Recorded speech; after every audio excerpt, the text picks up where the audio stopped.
Capítulo 3 da suspensão de liminar de segurança e de sentença. Artigo 269. Poderá o primeiro vice-presidente, a requerimento do Ministério Público ou da pessoa jurídica de direito público interessada, em caso de manifesto interesse público e para evitar grave lesão à ordem, à saúde, à segurança e às economias públicas, suspender em despacho fundamentado a execução das decisões proferidas por juiz de primeiro grau nas ações movidas contra o poder público ou seus agentes. Parágrafo primeiro. No processamento e julgamento da suspensão de liminar de segurança e de sentença, serão observadas as leis número 7, 4 de julho de 1985, número 8.038 de 28 de maio de 1990, número 8.437 de 30 de junho de 1992, número 9.494 de 10 de setembro de 1997, número 12.016 de 7 de agosto de 2009 e subsidiariamente o Código de Processo Civil. Parágrafo 2º. Da decisão de suspensão caberá agravo ao órgão especial no prazo de 15 dias. Parágrafo 3º. A suspensão vigorará enquanto pender o recurso de que trata o parágrafo 2º deste artigo, porém ficará sem efeito se do julgamento resultar o restabelecimento da decisão concessiva ou se transitar em julgado a decisão de mérito da ação principal. Capítulo 4 da restauração de autos. Artigo 270. Nos processos cíveis, a restauração de autos observará os artigos 712 a 718 do Código de Processo Civil.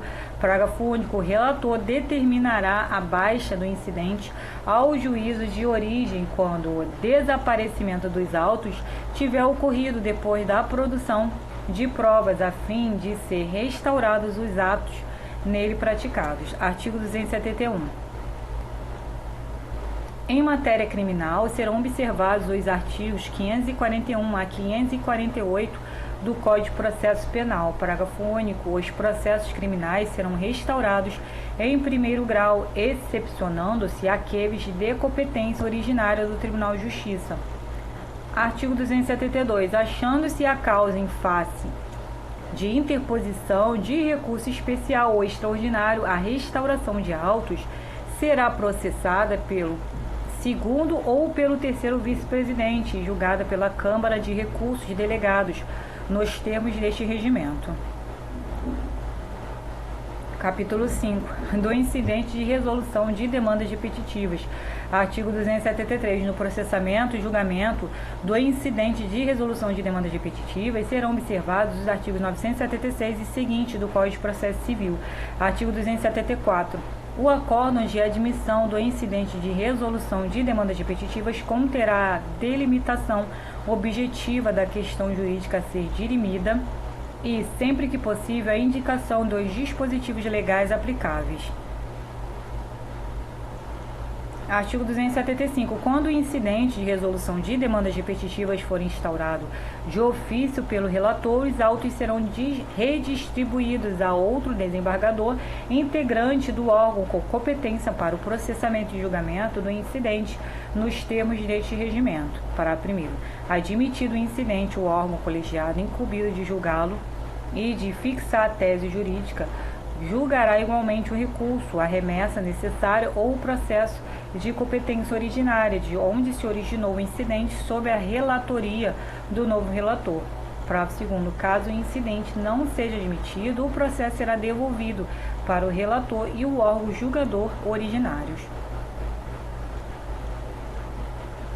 Artigo 276. Quando o incidente de resolução de demandas repetitivas for suscitado pelas partes, pelo Ministério Público ou pela Defensoria Pública, o relator será o mesmo do processo principal, salvo se não integrar o órgão julgador competente, hipóteses em que o incidente será distribuído livremente. Artigo 277. Admitido um incidente, o relator suspenderá os processos na forma do inciso 1 do artigo 982 do Código de Processo Civil. Para primeiro, a suspensão cessará se não for interposto recurso extraordinário ou recurso especial contra a decisão proferida no incidente, se outra não for a deliberação do órgão competente. Parágrafo 2º. As partes deverão ser intimadas da decisão de suspensão do processo a ser proferida pelo respectivo juiz ou relator quando informado da decisão a que se refere o caput deste artigo. Artigo 278. Demonstrada divergência entre a questão a ser decidida no processo suspenso e aquela objeto do processo paradigma, a parte poderá requerer seu prosseguimento, inciso 1, ao juiz se o processo sobrestado estiver em primeiro grau, inciso 2, ao relator se o processo sobrestado estiver no Tribunal de Justiça. Parágrafo 1º. A parte contrária será ouvida sobre o requerimento previsto no caput deste artigo no prazo de 5 dias. Parágrafo 2º. Reconhecida a distinção, o próprio juiz ou relator dará prosseguimento ao processo.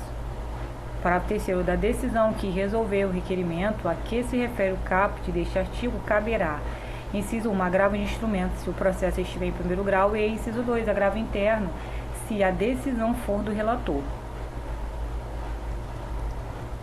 Artigo 279. Será admitida a participação de amicus curiae nos termos do artigo 138 do Código de Processo Civil.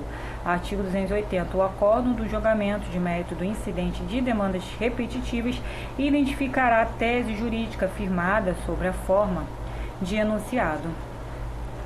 Sob a forma de enunciado.